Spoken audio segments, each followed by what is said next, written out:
Welcome to the Slop Farm. Enjoy the video. You begin immediately by preparing the phone. Plug it in and confirm battery is above 50% so the process won't stop. Backup photos, contacts, and app data to Samsung Cloud or Google. Make a local PC copy if you prefer.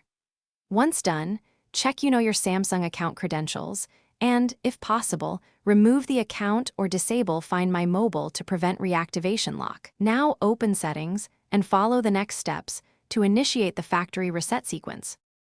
You navigate directly.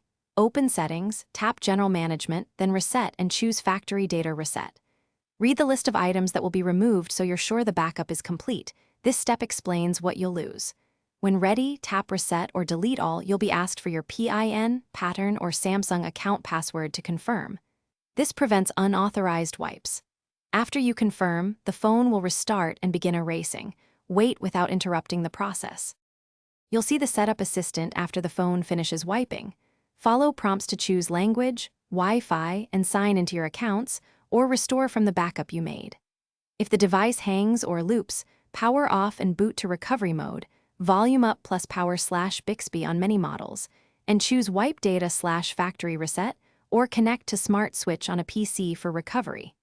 If activation lock asks for credentials, sign in with the original Samsung account.